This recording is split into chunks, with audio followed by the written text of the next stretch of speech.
ആദരണീയനായിട്ടുള്ള ഭാരതീയ ജനതാ പാർട്ടിയുടെ ദേശീയ അധ്യക്ഷൻ ശ്രീ JP നദ്ദാജി വേദിയിലെത്തിയിരിക്കുകയാണ്. അടുത്തതായി അദ്ദേഹത്തിനുള്ള സ്വീകരണമാണ്.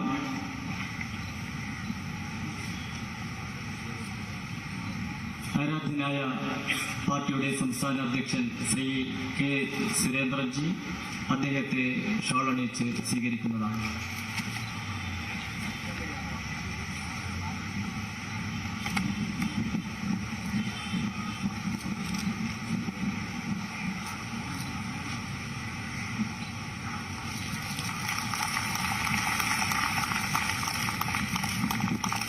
പാർട്ടിയുടെ കോഴിക്കോട് ജില്ലാ കമ്മിറ്റിക്ക് വേണ്ടി അഡ്വക്കേറ്റ് VK സജീവൻ MT അദ്ദേഹത്തെ സ്വീകരിക്കുകയാണ്.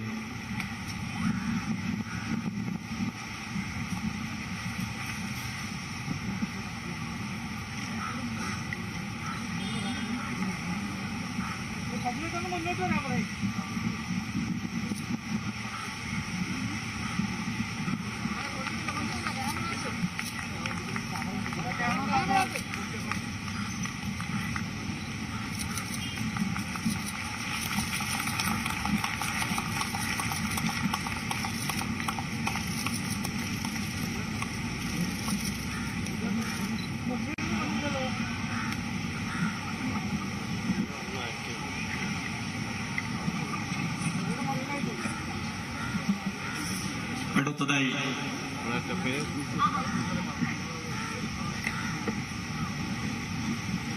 പാർട്ടിയുടെ സംസ്ഥാന അധ്യക്ഷൻ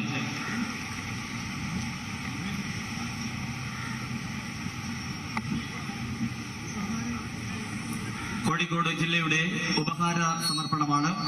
അതിനുവേണ്ടി പാർട്ടി ജില്ലാ കമ്മിറ്റിയുടെ അധ്യക്ഷൻ ശ്രീ VK സജീവനെ ആദരപൂർവ്വം ക്ഷണിക്കുന്നു.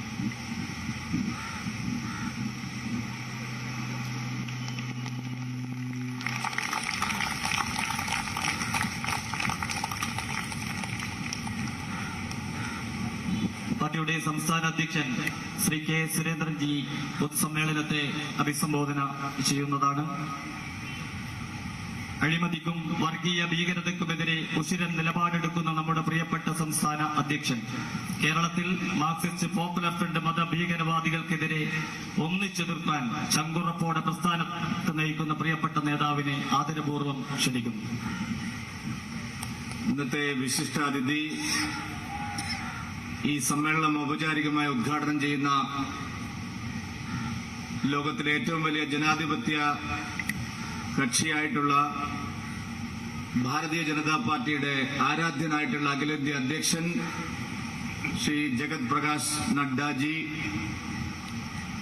ഇവിടെ സന്നിഹിതരായിട്ടുള്ള കേന്ദ്രമന്ത്രി ശ്രീ V. മുരളീധരൻ അവറുകൾ, സംസ്ഥാനത്തിന്റെ പ്രഭാരി ശ്രീ CP രാധാകൃഷ്ണൻജി, പാർട്ടിയുടെ ദേശീയ ഉപാധ്യക്ഷൻ ശ്രീ AP അബ്ദുള്ളക്കുട്ടി അവറുകൾ,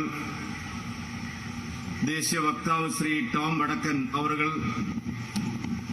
തലമുതിർന്ന നേതാവ് ശ്രീ O. രാജഗോപാൽജി, മുൻ അധ്യക്ഷനും മുൻ ഗവർണറുമായിട്ടുള്ള ശ്രീ കുമ്മനം രാജേട്ടൻ, മുൻ അധ്യക്ഷൻ ശ്രീ PK കൃഷ്ണദാസ് ജി, നമ്മുടെ ഏറ്റവും പ്രിയങ്കരനായ തമിഴ്നാടിന്റെ സംസ്ഥാന അധ്യക്ഷൻ പ്രിയപ്പെട്ട ശ്രീ അണ്ണാമലൈ അവറുകൾ,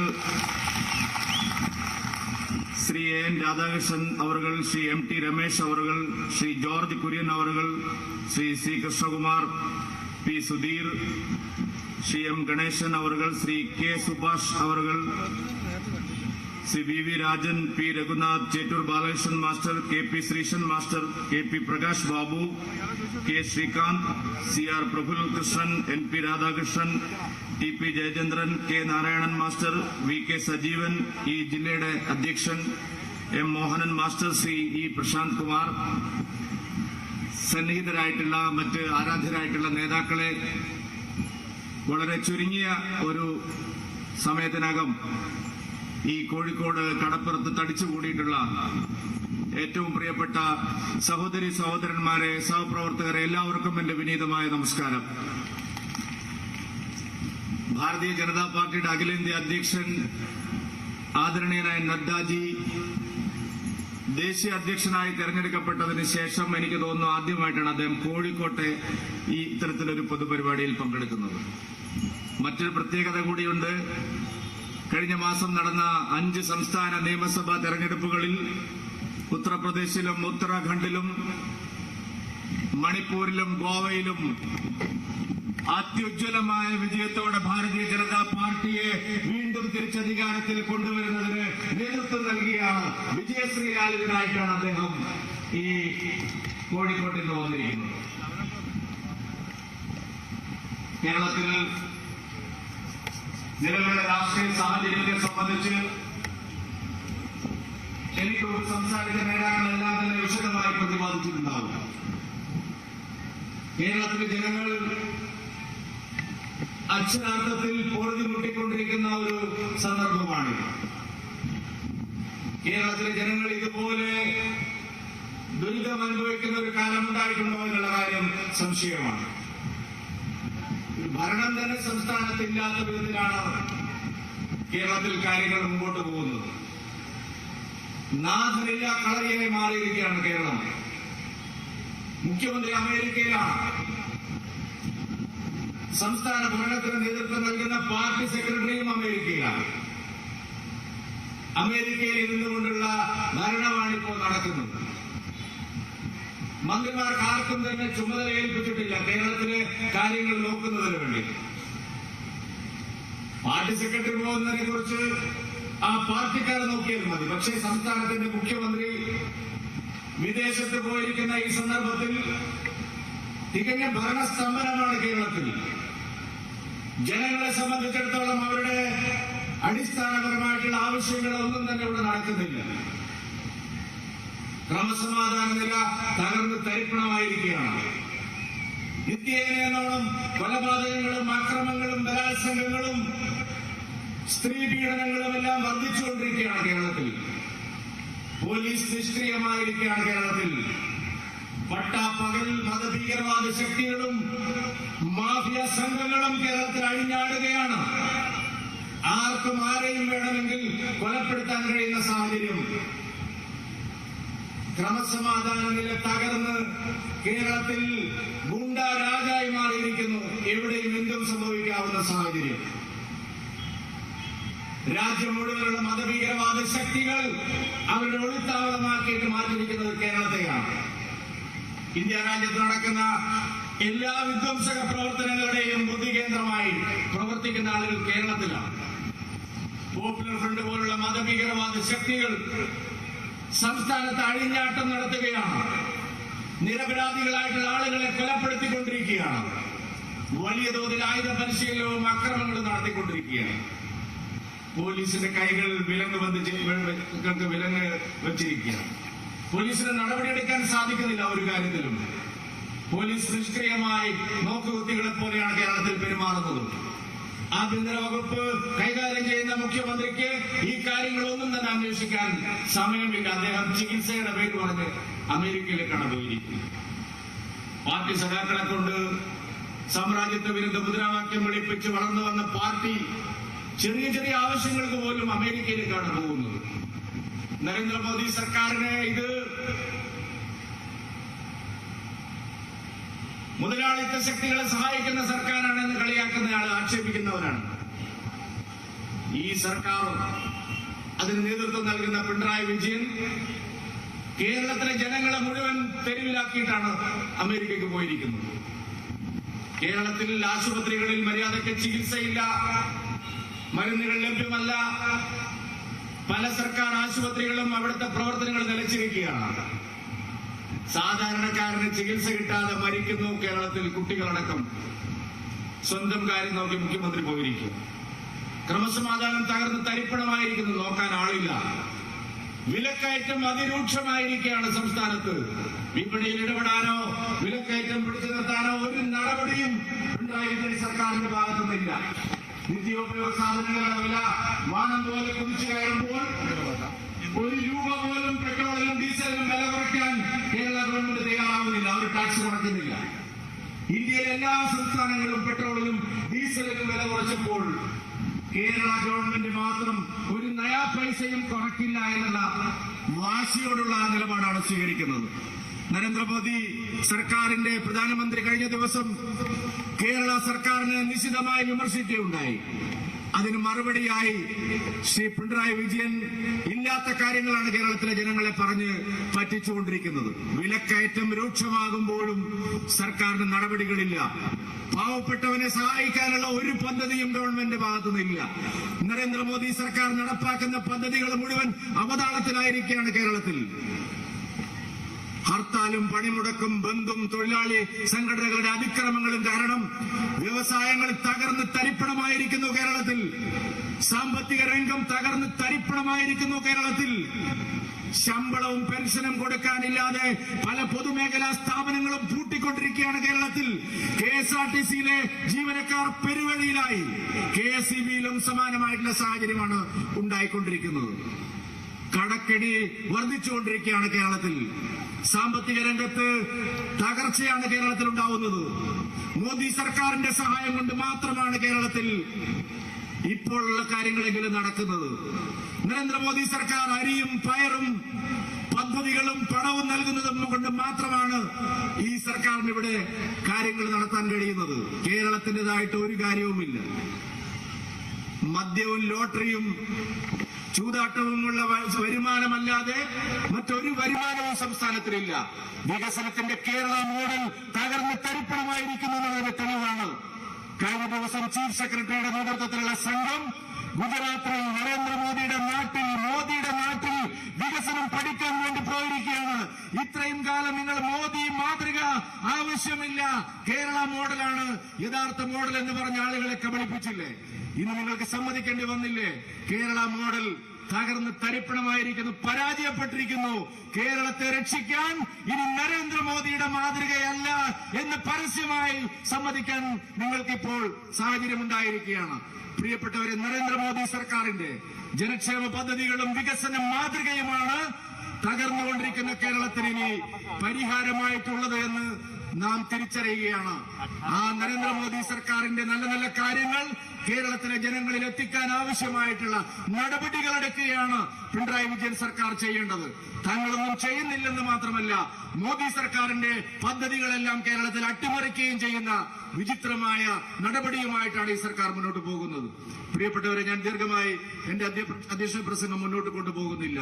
കേരളം ഒരു വലിയ രാഷ്ട്രീയമായ പരിവർത്തനത്തിലൂടെ മാത്രമേ ഇന്നത്തെ വർത്തമാന പ്രതിസന്ധിയിൽ നിന്ന് കേരളത്തിന് മോചനം ലഭിക്കുകയുള്ളൂ എന്നുള്ള തിരിച്ചറിവാണ് ഭാരതീയ ജനതാ പാർട്ടി ദേശീയ ജനാധിപത്യ സഖ്യം ശക്തമായിട്ടുള്ള പ്രവർത്തനങ്ങളുമായിട്ട് മുമ്പോട്ട് പോകുന്നത്. ഇവിടെ ഇടത് വലത് മുന്നണികളുടെ ഈ പോരാട്ട നാടകങ്ങൾ കേരളത്തിൽ അവസാനിപ്പിക്കാൻ ഈ പൊതുസമൂഹം ഉണർന്ന് മുന്നോട്ട് വരുന്ന കാഴ്ചയാണ്.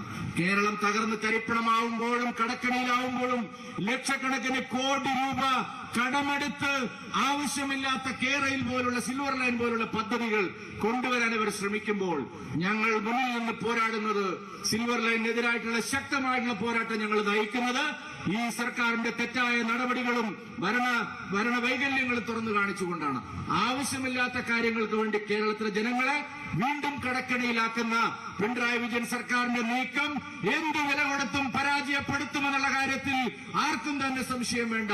ഭാരതീയ ജനതാ പാർട്ടി പ്രവർത്തകരുടെ സിരകളിൽ അവസാനത്തെ തുള്ളി രക്തം ഒഴുകുന്നത് വരെ തീർച്ചയായിട്ടും കേരളയിൽ സിൽവർ ലൈൻ പോലുള്ള പദ്ധതികൾക്കെതിരായി അവരുടെ ഒരു വ്യാമോഹവും കേരളത്തിൽ നടപ്പില്ല എന്നുകൂടി സൂചിപ്പിച്ചുകൊണ്ട് എല്ലാവർക്കും ഒരിക്കൽ കൂടി അഭിവാദ്യങ്ങളും ആശംസകളും അർപ്പിച്ചുകൊണ്ട് എന്റെ വാക്കുകൾ അവസാനിപ്പിക്കുന്നു. ഭാരത് മാതാ കി.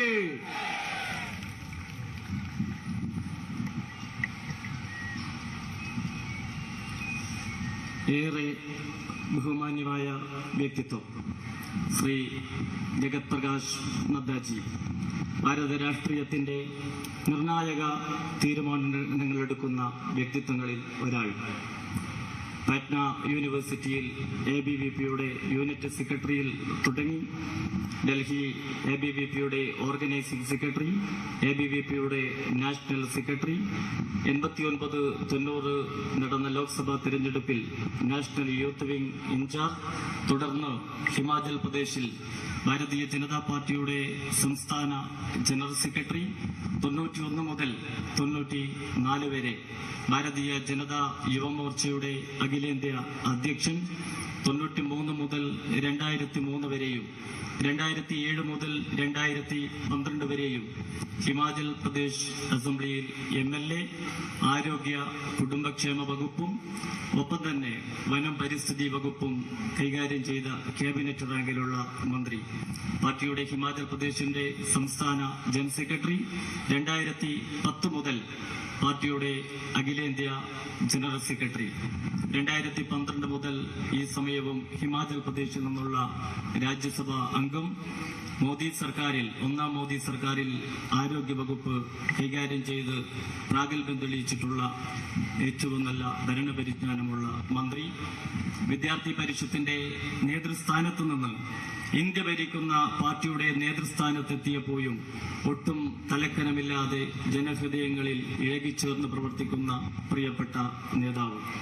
ഒരു രാഷ്ട്രീയ നേതാവ് എന്തായിരിക്കണം, എങ്ങനെയായിരിക്കണം എന്ന് ചോദിച്ചാൽ സധൈര്യം നമുക്ക് ചൂണ്ടിക്കാണിക്കാൻ പറ്റിയിട്ടുള്ള ജനനായകനായിട്ടുള്ള നമ്മുടെ ദേശീയ അധ്യക്ഷൻ. കർമ്മനിരതവും പ്രസാദാത്മകവുമായ തന്റെ ജീവിത മാതൃകയിലൂടെ ലക്ഷക്കണക്കിന് പാർട്ടി പ്രവർത്തകരെ പ്രചോദനം നൽകുന്ന പ്രിയപ്പെട്ട നേതാവ് ഇന്ന് നമ്മുടെ സാമൂതിരിയുടെ മണ്ണിലാണ്. 2019 പാർട്ടിയുടെ വർക്കിംഗ് പ്രസിഡന്റായി ചുമതലയേറ്റതു മുതൽ പിന്നീട് അങ്ങോട്ട് 2020 ഫെബ്രുവരിയിൽ ലോകത്തെ ഏറ്റവും വലിയ രാഷ്ട്രീയ പ്രസ്ഥാനത്തെ നയിച്ചുകൊണ്ടിരിക്കുന്ന പ്രിയപ്പെട്ട ജഗത് പ്രകാശ് നദ്ദാജി ഇന്ന് നമ്മുടെ കോഴിക്കോട് നഗരത്തിലെത്തിയിരിക്കുകയാണ്. തീർച്ചയായും ഇന്ത്യ അല്ലാതാക്കാൻ വേണ്ടി ദേശവിരുദ്ധ ശക്തികൾ രാജ്യത്തിനകത്തും പുറത്തും പരസ്യമായും രഹസ്യമായും യുദ്ധം പ്രഖ്യാപിച്ചിരിക്കുമ്പോഴും തങ്ങളുടെ സഹപ്രവർത്തകരെ, BJP പ്രവർത്തകരെ ദേശാഭിമാനത്തിന്റെ പടച്ചട്ടയണിയിച്ചുകൊണ്ട് ഈ രാജ്യദ്രോഹികളെ നിലയ്ക്ക് നിർത്താൻ ആവശ്യമായ പോരാട്ടത്തിന് നേതൃത്വം കൊടുക്കുന്ന വീര യോദ്ധാവായിട്ടുള്ള സേനാനായകനായിട്ടുള്ള പ്രിയപ്പെട്ട നദ്ദാജിയെ ആദരപൂർവം ഈ ജനസഹസ്രങ്ങളെ അഭിസംബോധന ചെയ്യാൻ ഞാൻ ക്ഷണിക്കുകയാണ്. For you each and every one of you, here I am very respectfully inviting our Honorable National President Shri Jagat Prakash Nadda ji for delivering his speech. Translate ചെയ്യുന്നത് പ്രിയപ്പെട്ട സംസ്ഥാന general secretary George Kurian അവരുകളാണ്.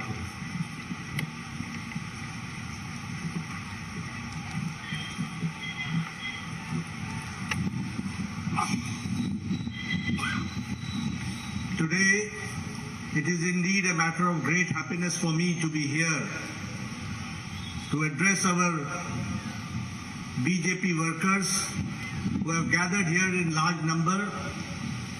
First of all, I would like to address our state president, Shri K. Surendran ji, our state Prabhari, Shri C.P. Radhakrishnan ji, our minister in the union government, Shri Muralidharan ji, Shri A.P. Abdullah Kutti ji, the National Vice President, our very senior leader and former President, Shri Kumanam Rajshekharan ji, our senior leader and former President, B.K. Krishnadas ji, National Spokesperson, Shri Tom Vadakam ji, our Tamil Nadu State President, Shri K. Annamalai ji, our very senior and revered leader, Shri O. Rajgopal ji, Shri C.K. Padmanabhan ji, Shri A. Radhakrishnan ji, M.T. Ramesh ji, the State General Secretary, Advocate George Korean, my friend since youth days, Shri C. Krishna Kumar ji, the General Secretary, Advocate P. Sudhir ji, Shri M. Ganeshan ji, Shri V.V. Rajan ji, Shri Raghunath ji, the State Vice President, Shri Chittur Balakrishnan ji, Shri K.P. Seesan ji, Master, Advocate K.P. Prakash Babu ji, and our Kozhikode District President, Shri V.K. Sanjeevan ji, all respected members on the dais, and huge number of our Bharatiya Janata Party workers gathered here, the representatives of media, the print media and electronic media. First of all, Priya Sahodran Mare Namaskaram. As I said, it is indeed a matter of great opportunity for me to address such a huge gathering who have gathered here in large numbers, and the enthusiastic crowd which I see here gives me the impression, and it also fulfills me with enthusiasm, that the coming times here in Kerala, I see a very bright future perspective of Bharatiya Janata Party. And in coming times, ideologically and politically, I feel that Bharatiya Janata Party is going to come up as a major force to reckon with the support and Ashirvadam of the people of Kerala.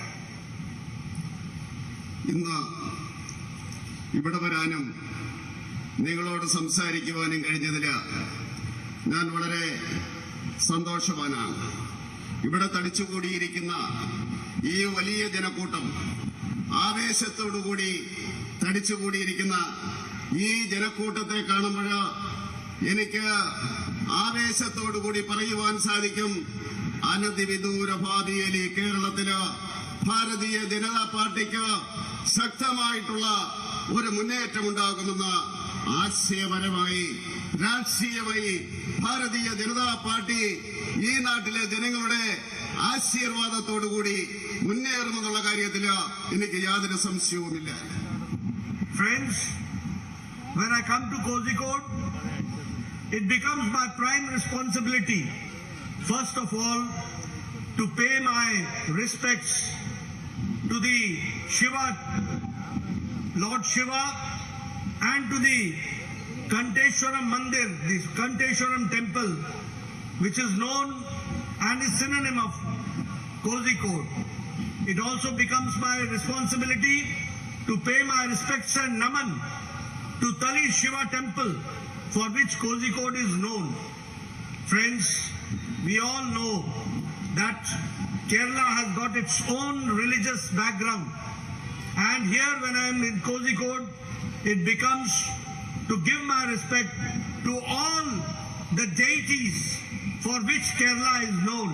So I, on my behalf and my party's behalf, I pay my respects to all the deities here in Kerala.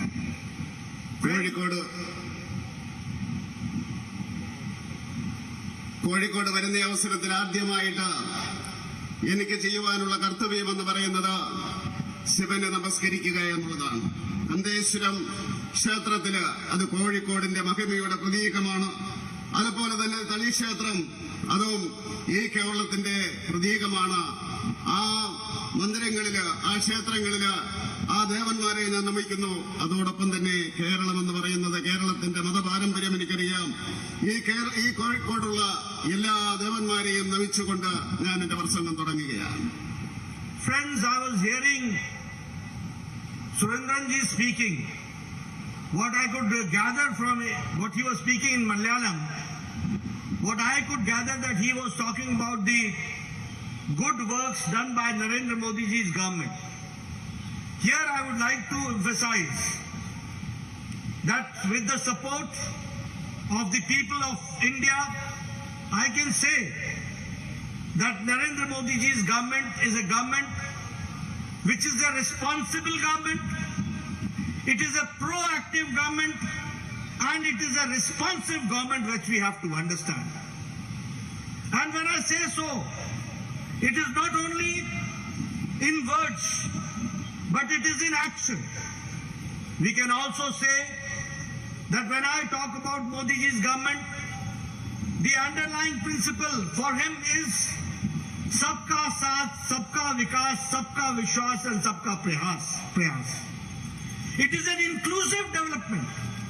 It is a development of taking everybody into confidence and trying to develop the society as a whole, where every member of the society, of all sections of the society, are represented well and they are taken well.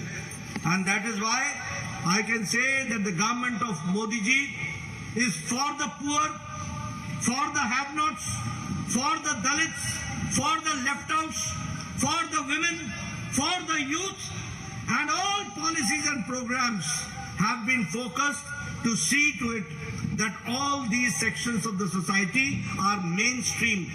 They are empowered. They are given strength so that when they grow, when they are empowered, the country is empowered. That we have to understand. And here when I talk, I just not speak because I have to speak. I can quote you examples that now India has changed. And India is changing under the dynamic leadership of Narendra Modi. I would like to quote only one example and try to put my words forward. You see, this country had to wait for years together for getting any vaccine to be administered to any of the individuals.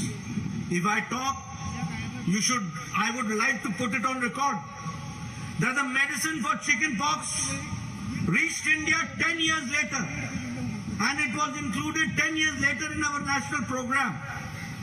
The BCG vaccine came to India in 27 years.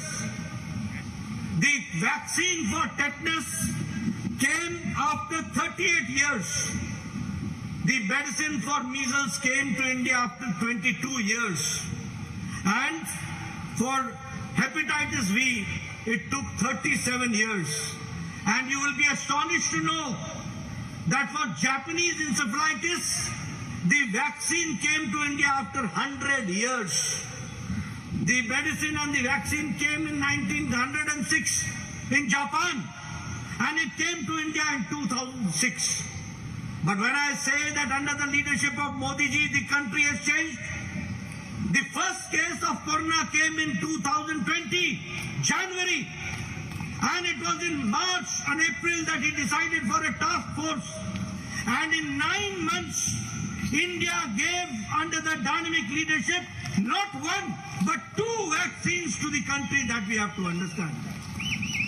And today we are witnessing that when America, when Europe, when France, when Italy, when Germany are struggling and striving to fight corona, when we see that they have got a better health system than us, but still they are crumbling down. And we find India, that 130 crore people, and I see all of you sitting very closely to each other without mask. This is the Suraksha Kavach which has been provided by Narendra Modi by the vaccine, that we have to understand. So friends, now 190 crore vaccines, double dose along with booster has been given. More than 10 crores have been given to the children also. This is changing India, and it is the pro-responsive and proactive government that we have to understand.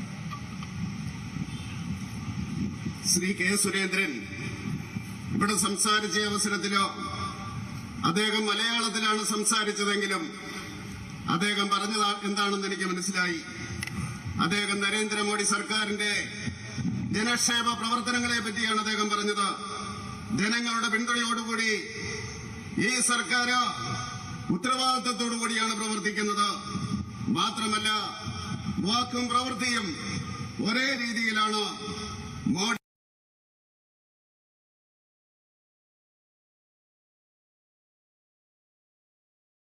സബ്കാ വികാസ് ഇതിന്റെ അടിസ്ഥാനത്തിലാണ് പ്രവർത്തിക്കുന്നത്. അതുപോലെ തന്നെ പുരോഗതിയിലേക്കാണ് രാജ്യത്തെ നയിക്കുന്നത്. ഈ രാജ്യത്തെ ജനങ്ങൾക്ക് പാവപ്പെട്ടവന് അധികാരമുണ്ട്, അതുപോലെ തന്നെ ഇല്ലാത്തവന് അധികാരമുണ്ട്, ദളിതർക്ക് അധികാരമുണ്ട്, അതുപോലെ തന്നെ സ്ത്രീകൾക്ക് അധികാരമുണ്ട്, അതുപോലെ തന്നെ യുവാക്കൾക്ക് അധികാരമുണ്ട്, നിരാലംബരായിട്ടുള്ള ജനങ്ങൾക്ക് അധികാരമുണ്ട്.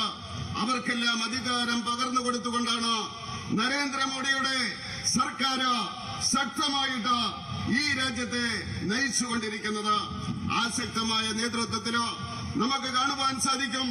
ഇതിനു മുമ്പ് എവിടെയെങ്കിലും ലോകത്ത് ഈ പകർച്ചവ്യാധി ഉണ്ടായിക്കഴിഞ്ഞാൽ ഭാരതത്തിലെത്തുമായിരുന്നു. ഭാരതത്തിലെത്തിക്കഴിഞ്ഞാൽ വർഷങ്ങൾ കാത്തിരിക്കണമായിരുന്നു.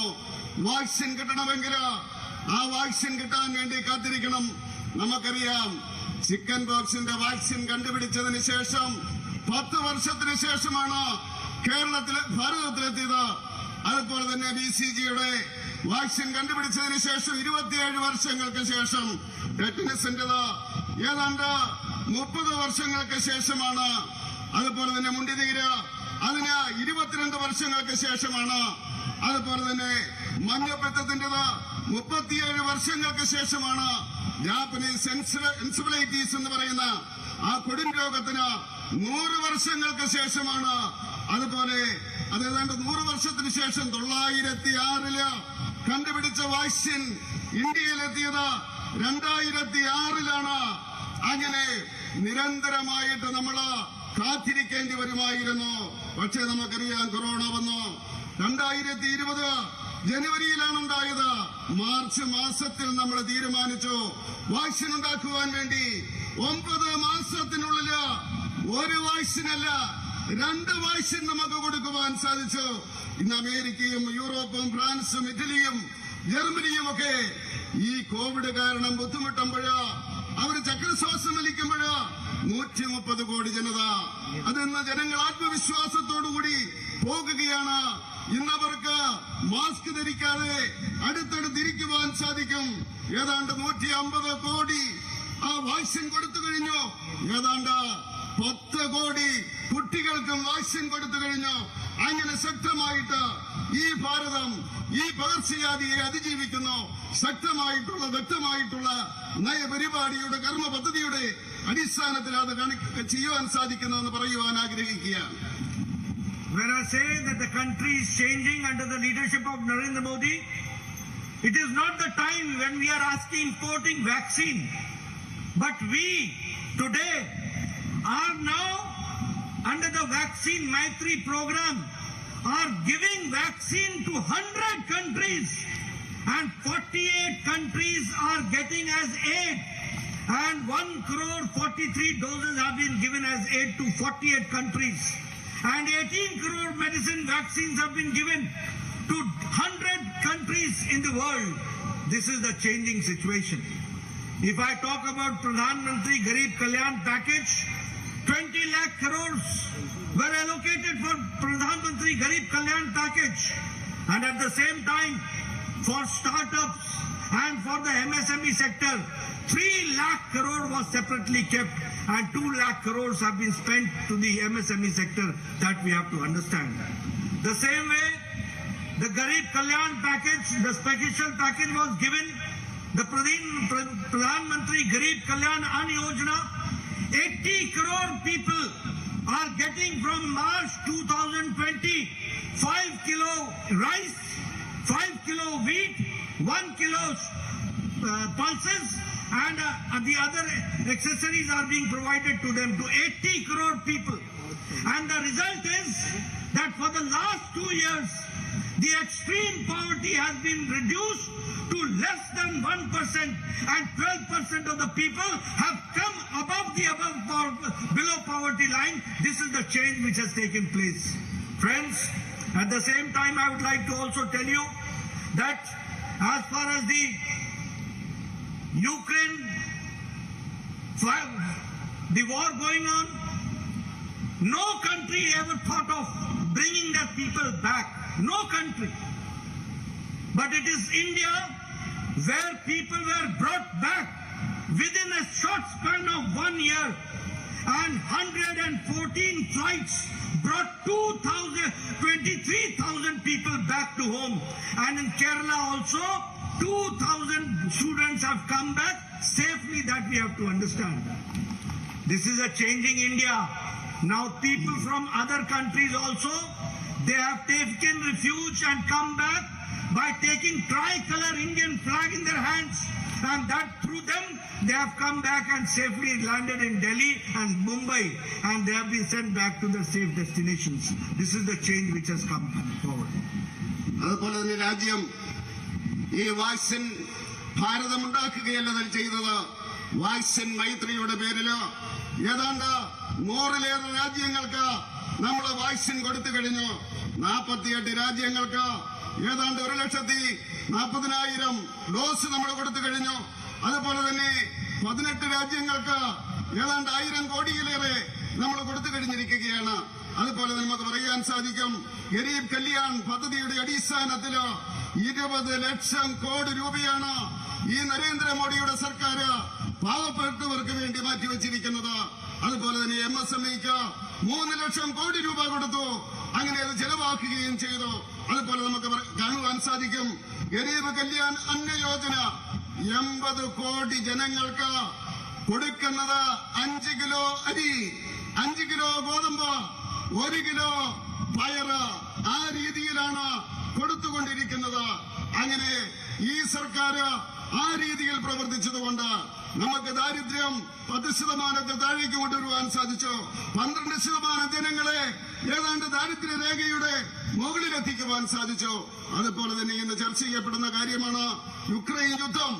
ആ യുദ്ധം നടന്ന അവസരത്തില് ഈ ലോകത്ത് ഒരു രാജ്യം മാത്രമാണ് തങ്ങളുടെ പൗരന്മാരെ ആ ഉക്രൈനിൽ നിന്ന് രക്ഷിച്ചത്.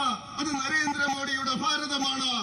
114 ഫ്ലൈറ്റുകളാണ് പറന്നത്. 32,000 ജനങ്ങളെ അവിടെ നിന്ന് കൊണ്ടുവന്നു. നമ്മുടെ ഈ കേരളത്തില് 2,000 ചെറുപ്പക്കാരെ, വിദ്യാർത്ഥികളെ അങ്ങനെ നരേന്ദ്രമോദിയുടെ സർക്കാർ കൊണ്ടുവന്നു. മാത്രമല്ല മറ്റ് രാജ്യങ്ങളിലെ ജനങ്ങള് ത്രിവർണ്ണ പതാക പിടിച്ചുകൊണ്ട് ഭാരതത്തിന്റെ സംരക്ഷണത്തില് ഡൽഹിയിലും അതുപോലെ തന്നെ ബോംബെയിലും വന്നിറങ്ങിയിട്ട് അവരവരുടെ രാജ്യത്തേക്ക് പോയി അഭയം തേടി ഈ ഭാരതം മുഖേന, നരേന്ദ്രമോദി മുഖേന. അതാണ് നമുക്ക് പറയുവാനുള്ളത്. Friends, when I say that the country is going forward, when I say that the country, India, is changing, I have got reasons to say that. Once the country was known for importing goods. Once the country was known for importing major capital goods. Now today, our country has become a major exporter, and worth in 1 year $400 billion export has been done by India. That we have to understand. The same way, you will be happy to know that in last 70 years, in 2021-22, India has done very good in khadi, and because of the advocacy of Prime Minister Narendra Modi, 1 crore 15 lakh turnover has taken place, and now khadi has become the fast moving consumer good that we have to understand. If we talk about the economic power, I would like to share with you that India is now the world's largest startup ecosystem, where 68,000 startups are working in India. And you will be also happy to note that within 1 year, there are 100 unicorns, and 40 unicorns took place in 2021. This we have to understand, the power of the youth which has been nourished and generated, that we have to understand. I would also like to share with you that now when I say that the country is changing, you have got many people who are working as laborers from different parts of the country. They are coming to Kerala. We have introduced one nation, one ration card. This is one of the greatest reforms which has been done for pro people, for pro labor, that we have to understand. Anybody from Bihar, anybody from Madhya Pradesh, anybody from tribal area coming and working here in Kerala as laborer, he has got the right to get the ration facility here in Kozhikode because of one nation, one ration card, that we have to understand. The same way, for 70 years we were said, one nation, one constitution. But we were not able to do it. Jammu Kashmir had a separate constitution. We had two separate identification and 2 separate flags that India witnessed. But under the strong leadership of Narendra Modi, Article 370 was abrogated, and today India, one nation, one Prime Minister, one constitution, one flag, that has been taken care, that we have to understand. Friends, if I talk about the major items of exporter, India has become the exporter of major items. India's export has reached $63.99 billion, $63.99 billion US dollars, and it is an increase of 14.15%, that we have to understand. The same way, the International Monetary Fund has lauded India's Ann Yojana. And as I said, that 12% of India's population has gone up above the below poverty line. That is the change which has taken place.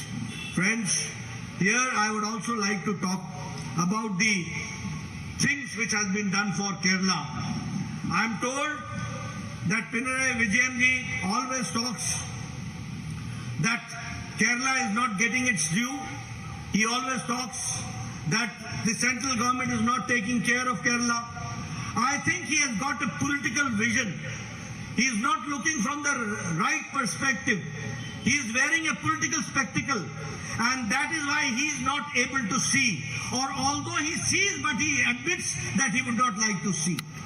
Here I would like to put on record that Pradhan Mantri Kisan Samman Nidhi, 11 crore farmers have received it, and here in Kerala, 37,31,000 farmers have been given the Pradhan Mantri Kisan Samman Nidhi.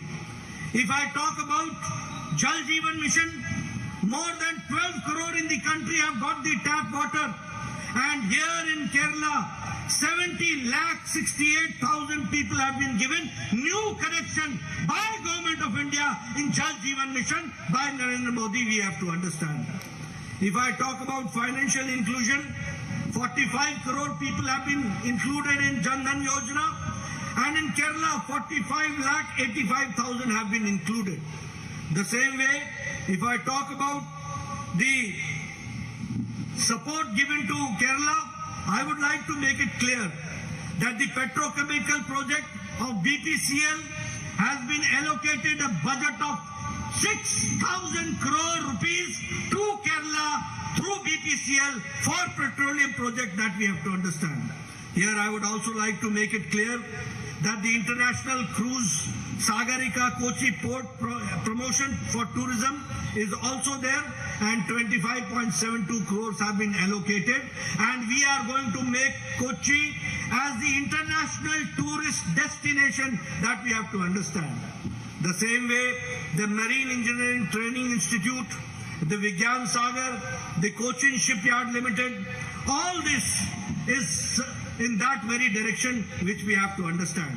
Not only that, I would also like to make it very clear here that under the Pradhan Mantri Gram Sadak Yojana, it is 3,769 kilometer road length has been completed, and 402 habitations have got now all-weather road. That we have to understand. If I talk about Sagarmala, 65 projects and 18,081 crore rupees is being sent. 16 projects are completed, 49 projects are underway. That we have to understand. If I talk about road projects, Bharatmala Pariyojana, length of 676 kilometers has to be made. 83.78 kilometers have been upgraded, and 6 lanes are underway, and 204 kilometers are to be made, and for that 4,035 crores have been kept. This has been done for Kerala by Government of India. We have to understand. If I talk about Pradhan Mantri Awas Gramin Yojana, 19,746 houses have been completed in Gramin area, in rural area, and 1 lakh dwelling units have been constructed in urban area. This is the change which has taken place. If I talk about Jal Jeevan Mission, 17 lakh houses have been covered. The same way, if I talk about Pradhan Mantri Arogya Yojana, the Ayushman Bharat, 36 lakh 85,000 people are covered under this program.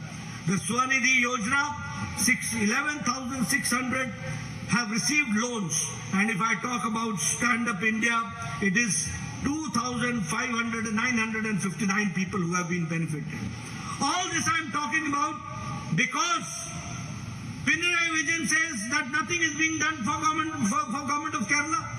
Everything has been provided, right from infrastructure, from tourism development, from urban housing, from Gramin housing, for Pradhan Mantri Garib Kalyan Ann Yojana, for giving them the food facility. Everything has been done, and at the same time I would like to say that in railways also and infrastructure, special attention has been given to people of Kerala. That I would like to emphasize here. അതുപോലെ തന്നെ മാറുന്ന ഭാരതത്തെ പറ്റി പറയുന്ന അവസരത്തില് നമുക്ക് പറയുവാൻ സാധിക്കും, ഒരു കാലഘട്ടത്തില് ഭാരതം ഇറക്കുമതി ചെയ്യുന്ന രാജ്യമായിരുന്നു. ഇന്നത് മാറിയിട്ട് ഏതാണ്ട് 400 മില്യൺ ഡോളറിന്റെ കയറ്റുമതിയാണ് നമ്മൾ നടത്തിക്കൊണ്ടിരിക്കുന്നത്. 70 വർഷ കാലഘട്ടം നമ്മൾ ഈ അവസ്ഥയിലായിരുന്നു. പക്ഷേ ഭാരതം ഇന്ന് വളർന്നുകൊണ്ടിരിക്കുകയാണ്. അതുപോലെ തന്നെ വേറൊരു കാര്യം പറയേണ്ടതുണ്ട്, ഖാദിയുടെ രംഗത്ത് ഭാരതം മുന്നേറുകയാണ്. നരേന്ദ്രമോദിയുടെ കാലഘട്ടത്തില് ഏതാണ്ട് 1,15,00,000 ടേൺ ഓവറാണ് ഉണ്ടായിരിക്കുന്നത്. അങ്ങനെ ഏറ്റവും കൂടുതൽ വളരുന്ന ഒരു മേഖലയായിട്ട് ഈ ഖാദി മാറിയിരിക്കുകയാണ്. അതുപോലെ തന്നെ സ്റ്റാർട്ടപ്പിന്റെ കാര്യത്തില് ഭാരതം ഏതാണ്ട് മുന്നേറിക്കൊണ്ടിരിക്കുകയാണ്. കഴിഞ്ഞ വർഷം തന്നെ ഏതാണ്ട് 100 യൂണിക്കോൺ ആയിട്ടുള്ള അവസ്ഥയുണ്ടായിരുന്നു. കേരളത്തിൽ ഏതാണ്ട് 40 ഉണ്ടായി. അതുപോലെ മുന്നേറിക്കൊണ്ടിരിക്കുകയാണ് സാമ്പത്തിക രംഗത്ത്. പക്ഷേ അതുപോലെ തന്നെ നമുക്ക് പറയുവാൻ സാധിക്കും, അന്യ സംസ്ഥാനങ്ങളിൽ നിന്ന് തൊഴിലാളികൾ വരുന്നുണ്ട്. അവർക്ക് ഒരു രാജ്യം ഒരു റേഷൻ കാർഡ് എന്നുള്ള പദ്ധതി നടപ്പിലാക്കി. ബീഹാറിൽ നിന്നും മധ്യപ്രദേശിൽ നിന്നും വിദൂര ഗ്രാമങ്ങളിൽ നിന്നും ഇവിടെ വരുന്നവർക്ക്, കോഴിക്കോട് വരുന്നവർക്ക് 1 നേഷൻ 1 റേഷൻ കാർഡ് എന്നുള്ള രീതിയിൽ അവർക്ക് ഭക്ഷ്യവസ്തുക്കൾ കിട്ടും.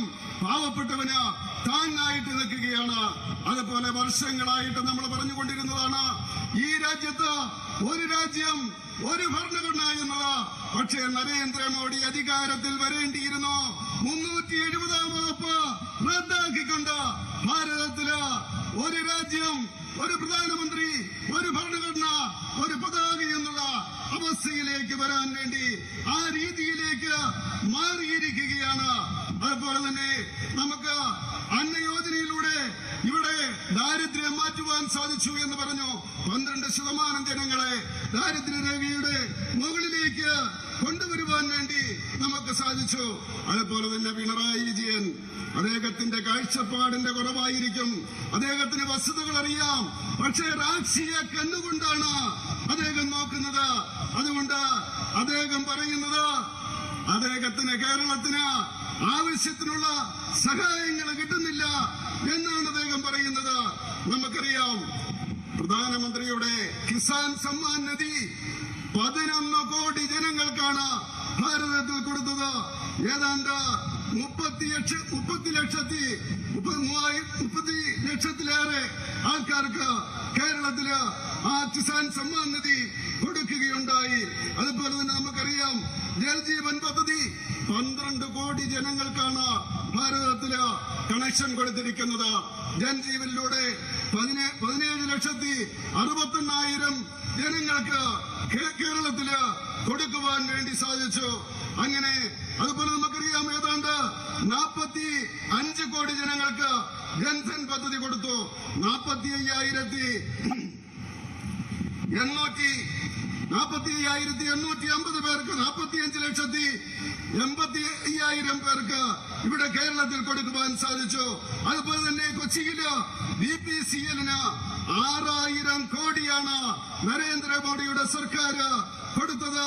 അതുപോലെ തന്നെ കൊച്ചിയില് സഹകാരി മേഖലയില് ഏതാണ്ട് ക്രൂസിന്റെ സഹകാരി മേഖലയില് 27,72 കോടി കൊടുക്കുവാൻ സാധിച്ചു. അങ്ങനെ ഇന്റർനാഷണൽ ടൂറിസ്റ്റ് കേന്ദ്രമായിട്ട് കൊച്ചിയെ മാറ്റുവാൻ സാധിച്ചു. മറൈൻ ടെക്നിക്കൽ ഇൻസ്റ്റിറ്റ്യൂട്ടുകൾ കൊച്ചിയിൽ വന്നു. അതുപോലെ തന്നെ കൊച്ചി ഷിപ്പ്യാർഡിന്റെ വികസനം നടത്തുകയുണ്ടായി. ഗ്രാമീണ സടക്ക് യോജനയുടെ അടിസ്ഥാനത്തില് ഏതാണ്ട് 3,740 കിലോമീറ്റർ നിർമ്മിച്ചുവെങ്കിൽ 400 കിലോമീറ്റർ കേരളത്തില് നിർമ്മിക്കുകയുണ്ടായി. അങ്ങനെ നിരന്തരമായിട്ടുള്ള പ്രവർത്തനത്തിലൂടെ കേരളത്തില് നമുക്ക് ഭാരത് മാതയില് കിട്ടിയത് ഏതാണ്ട് 83.78 കിലോമീറ്റർ ആണ്. അതുപോലെ തന്നെ അത് ഭാരതത്തില് മൊത്തത്തില് 675 കിലോമീറ്ററാണ് ഉണ്ടായിരുന്നത്. ആ രീതിയിൽ എല്ലാ രംഗത്തും നമുക്ക് കാണുവാൻ സാധിക്കും പുരോഗതിയിലേക്കാണ് ഈ സർക്കാർ നയിക്കുന്നതെന്ന്. ഏതാണ്ട് ആയുഷ്മാൻ ഭാരതില് 36,85,000 കേരളത്തില് ജനങ്ങൾക്ക് കൊടുത്തു. ആ രീതിയിൽ നമുക്ക് നോക്കിയാല് എല്ലാ രംഗത്തും കേരളത്തിന് വേണ്ടി ഈ സർക്കാർ സഹായം ചെയ്തുകൊണ്ടിരിക്കുകയാണ്. സ്റ്റാൻഡപ്പിന്റെ രംഗത്ത് 2500 സ്റ്റാൻഡപ്പുകൾക്കാണ് സഹായം കൊടുത്തത്.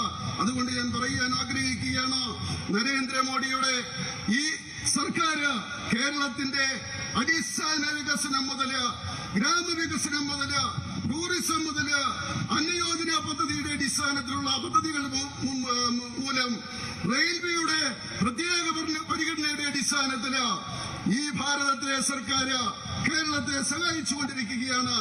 എല്ലാ മേഖലയിലും സഹായിക്കുകയാണ്. ഭാരതം മുന്നേറുകയാണ് എന്ന് പറയാൻ ഞാൻ ആഗ്രഹിക്കുകയാണ്. Friends, we all know that the government here in Kerala, under the leadership of Pinarayi Vijayan, the left front government, the CPM government, always gives an impression that it treats every section of the society equal. It poses to be neutral. But here I would like to say that it is encouraging the Islamic terrorism. The Islamic terrorism is getting patronage of the CPM government, and Kerala has become the breeding center for Islamic terrorism. That we have to understand. I would also like to share with you that Kerala society at large is in discomfort. Kerala society at large is uncomfortable and disturbed because of the fast demographic changes which is taking place. And religious leaders, especially from the Christian community, has been raising such issues time and again. We have to understand that why the religious community and especially the Christian community is raising issues of change in the demographic change which is taking place in the society. There are also concerns that narcotic jihad has also been raised by the Christian community and also by the religious leaders. We have to understand that under the leadership of Pinarayi Vijayan, Kerala is now in a situation where they talk that they'll treat everybody equally, but the feeling among the religious community is that they are supporting some sections, and at the same time the policy is divide and rule. The policy is pseudo-secularism. The policy is to give special treatment to one section of the society and try to divide the other section of the society. We have to understand. Not only that, if I talk about the violence which is taking place, I am shocked to know that more than 125 political murders have taken place in last 15 years. In 2016, 55 political murders took place, and also 12 of them took place in Kannur district, which is the CM's own home district. That we have to understand.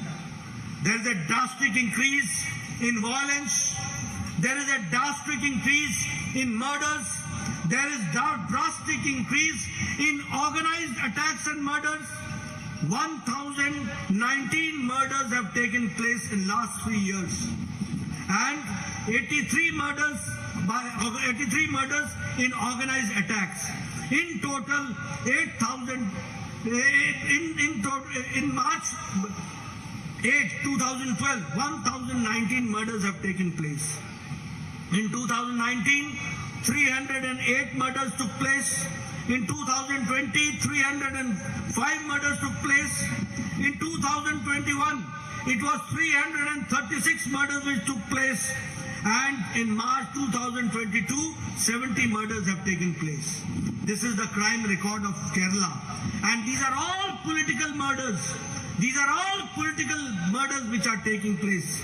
The latest incident of the attack on the RSS worker, the Srinivasan at Palaghat, and A. Sanjeet in Palaghat is a glaring example of the patronage given by the state government and the political vendetta through which this government is functioning. I would also like to share with you that the Pinarayi Vijayan government has failed on all fronts. They have not been able to curtail the venom atrocity which is taking place. There are cases in huge number, in large number of POSCO cases which are not being dealt seriously. Here I would like to also suggest that this state under the Left Democratic Front is full of lawlessness, full of corruption, and full of people who are being protected, who are doing corruption. That we have to understand. അതുപോലെ തന്നെ ഞാൻ പറയുവാൻ ആഗ്രഹിക്കുകയാണ്, പിണറായി വിജയന്റെ സർക്കാർ അവര് എല്ലാവരോടും തുല്യമായിട്ട് പെരുമാറുന്നു എന്നാണ് ഭാവിക്കുന്നത്. പക്ഷേ അവര് ഇസ്ലാമിക ഭീകരവാദികളെ സഹായിക്കുകയാണ് എന്ന് പറയുവാൻ ആഗ്രഹിക്കുകയാണ്. ഇസ്ലാമിക ഭീകരവാദത്തിന്റെ വളർത്തു കേന്ദ്രമായിട്ട് കേരളം മാറിയിരിക്കുകയാണ്. കേരളീയ സമൂഹം അസ്വസ്ഥമാണ്. കാരണം ഈ മതങ്ങളുടെ ജനസംഖ്യയിലുണ്ടാകുന്ന മാറ്റങ്ങൾ അത് ജനങ്ങളെ അസ്വസ്ഥരാക്കുന്നു. മാത്രമല്ല ക്രിസ്ത്യൻ സമൂഹം അവരത് പ്രകടിപ്പിക്കുന്നുമുണ്ട്. അവരുടെ അസ്വസ്ഥത അവര് പ്രകടിപ്പിക്കുന്നു. അവര് നർക്കോട്ടിക് ജിഹാദിനെ പറ്റി പറയുന്നു. അവരുടെ ആ അസ്വസ്ഥത അത് പരിഹരിക്കുവാൻ വേണ്ടിയല്ല പിണറായി വിജയന്റെ സർക്കാർ ശ്രമിക്കുന്നത് എന്ന് പറയുവാൻ വേണ്ടി ഞാൻ ആഗ്രഹിക്കുകയാണ്. അവിടെ കപട മതേതരത്വമാണ് കാണിക്കുന്നത്. ജനങ്ങളെ തമ്മിലടിപ്പിക്കുകയാണ്. അതുപോലെ തന്നെ ജനങ്ങളെ വിഭജിച്ചുകൊണ്ട് ഭരിക്കുവാൻ വേണ്ടിയാണ് അവര് ശ്രമിച്ചുകൊണ്ടിരിക്കുന്നത്. ഇതിന് അവസാനമുണ്ടാകേണ്ടിയിരിക്കുന്നു. ഈ ഇസ്ലാമിക ഭീകരവാദത്തെ സഹായിക്കുന്ന ഈ രീതി അവസാനിപ്പിക്കണമെന്ന് ഞാൻ ആഗ്രഹിക്കുകയാണ്. അതുപോലെ തന്നെ കേരളത്തില് രാഷ്ട്രീയ അക്രമങ്ങള് അങ്ങനെ വളർന്നുകൊണ്ടിരിക്കുകയാണ്. ഏതാണ്ട് 125 രാഷ്ട്രീയ കൊലപാതകങ്ങൾ നടന്നു. അതില് 15 അത് പിണറായി വിജയന്റെ കണ്ണൂർ ജില്ലയിലാണ് എന്ന് പറയുവാൻ ഞാൻ ആഗ്രഹിക്കുകയാണ്. അതുപോലെ 2015 55 കൊലപാതകങ്ങൾ നടന്നു. അതിൽ 12 കണ്ണൂർ ജില്ലയിലായിരുന്നു. അങ്ങനെ അക്രമങ്ങളും കൊലപാതകങ്ങളും സംഘടിത കൊലപാതകങ്ങളും നിരന്തരമായിട്ട് നടന്നുകൊണ്ടിരിക്കുകയാണ്. 1019 കൊലപാതകങ്ങളാണ് 3 വർഷങ്ങൾ കൊണ്ട് നടന്നത്. അതിൽ 83 കൊലപാതകങ്ങള് സംഘടിതമായിട്ടുള്ള കൊലപാതകമായിരുന്നു. അതുപോലെ 2019 312 കൊലപാതകങ്ങൾ നടന്നു. 2020 308 കൊലപാതകങ്ങൾ നടന്നു. 2021 336 കൊലപാതകങ്ങൾ നടന്നു. 2022 മാർച്ച് വരെയും 70 കൊലപാതകങ്ങൾ നടന്നു. ഈ രാഷ്ട്രീയ കൊലപാതകങ്ങള് നിരന്തരമായിട്ട് നടന്നുകൊണ്ടിരിക്കുകയാണ്. പാലക്കാട് ശ്രീനിവാസന്റെയും സജിത്തിന്റെയും കൊലപാതകം സ്റ്റേറ്റ് ആസൂത്രണം ചെയ്ത് നടപ്പിലാക്കിയതാണെന്ന് പറയുവാൻ ഞാൻ ആഗ്രഹിക്കുകയാണ്. ഈ സർക്കാർ, പിണറായി വിജയൻ സർക്കാർ എല്ലാ രംഗത്തും പരാജയപ്പെട്ടിരിക്കുകയാണ്. സ്ത്രീകൾക്ക് നേരെയുള്ള അതിക്രമങ്ങള് അതിവേഗം വർദ്ധിച്ചുകൊണ്ടിരിക്കുകയാണ്. കുട്ടികൾക്കെതിരെയുള്ള അക്രമങ്ങള്, പോസ്കോ കേസുകള് വർദ്ധിച്ചുകൊണ്ടിരിക്കുകയാണ്. ഈ സർക്കാർ ക്രമസമാധാനം നശിപ്പിച്ച ഒരു സർക്കാരാണ്, അഴിമതിയെ പ്രോത്സാഹിപ്പിക്കുന്ന സർക്കാരാണ് എന്ന് പറയുവാൻ ഞാൻ ആഗ്രഹിക്കുകയാണ്. Friends, not taking much of your time, first of all, I would like to salute my workers of Kozhikode. I would like to salute my workers of Kerala who are fighting the state-sponsored violence, who are sponsoring violence, murders which are taking place, and you all are fighting on the ground. I would like to say that in a democratic manner, with cooperative federalism also, and in the democratic manner, we will fight and bring the culprits to the books. We will see to it that law takes its own course And those who are culprit, they are brought to the books, that we will see to it. And I would also like to say that people of Kerala are not going to accept the left ideology for long. They are going to go for nationalist forces, and that is why I would request my workers to work day in and day out very hard. Go to the people, make them understand the pro-people policies of NDA government, the pro-people policies of Narendra Modi, and how country is going stronger from pillar to pillar, and how from strength to strength, and how we are going forward in that direction under the dynamic leadership of Narendra Modi. And Kerala is also going to join hands with our ideology in coming times. That we have to understand. We have to go to the people and make them understand this. Thank you very much for giving me a very patient hearing at this point of time. Thank you very much. ഈ കോഴിക്കോട്ടെ പ്രവർത്തകരെ ഞാൻ salute ചെയ്യുന്നു. കേരളത്തിലെ ജനങ്ങളെ salute ചെയ്യുന്നു. ഇവിടത്തെ സംസ്ഥാന സർക്കാർ നേതൃത്വം കൊടുക്കുന്ന അക്രമത്തെ, കൊലപാതകത്തെ ശക്തമായിട്ട് എതിർത്തുകൊണ്ട്, ചെറുത്തു നിന്നുകൊണ്ട്, അതിനെ അതിജീവിച്ചുകൊണ്ട് ഭാരതീയ ജനതാ പാർട്ടിയുടെ ആശയം പ്രചരിപ്പിക്കുന്ന ഈ കേരളത്തിലെ പ്രവർത്തകരെ ഞാൻ സല്യൂട്ട് ചെയ്യുകയാണ്. തീർച്ചയായിട്ടും ജനാധിപത്യ രീതിയില്, അതുപോലെ സഹകരണ ഫെഡറലിസത്തിന്റെ രീതിയില് നമ്മൾ ശക്തമായിട്ട് മുന്നേറണം. ഇവരെ പരാജയപ്പെടുത്തണം. നിയമത്തിന്റെ വഴിയിലെ സഞ്ചരിക്കാൻ പാടുള്ളൂ. ഞാൻ പറയുവാൻ ആഗ്രഹിക്കുന്നു, കേരളത്തിലെ ഇടതുമുന്നണിക്ക് അധികം ജീവനില്ല, അധികം മുന്നോട്ട് പോകില്ല. അവരുടെ ആശയം തകരുക തന്നെ ചെയ്യും. ദേശീയ ആശയം ഏറ്റെടുത്തുകൊണ്ട് ജനങ്ങൾ ഭാരതീയ ജനതാ പാർട്ടിയെ സ്വീകരിക്കുക തന്നെ ചെയ്യും. അതുകൊണ്ട് എനിക്ക് പ്രവർത്തകരോട് പറയാനുള്ളത്, ജനങ്ങളിലേക്ക് പോകുക. NDA സർക്കാരിന്റെ നേട്ടങ്ങള്, നരേന്ദ്രമോദിയുടെ നേട്ടങ്ങള്, അത് ജനങ്ങളിലെത്തിക്കുക. അങ്ങനെ നാം നമ്മുടെ ആശയം പ്രചരിപ്പിച്ചുകൊണ്ട് ഭാരതീയ ജനതാ പാർട്ടിയുടെ പതാക കേരളത്തിൽ പറക്കുന്നതിന് വേണ്ടി നിങ്ങൾ സഹകരിക്കണം എന്ന് മാത്രം പറഞ്ഞുകൊണ്ട് അവസാനിപ്പിക്കുന്നു. നന്ദി, നമസ്കാരം. നന്ദി, നമസ്കാരം. നന്ദി പ്രകാശിപ്പിക്കാൻ വേണ്ടി പ്രശാന്ത് കുമാറിനെ ആദരവോടെ ക്ഷണിക്കുന്നു. പരിപാടി കഴിഞ്ഞാൽ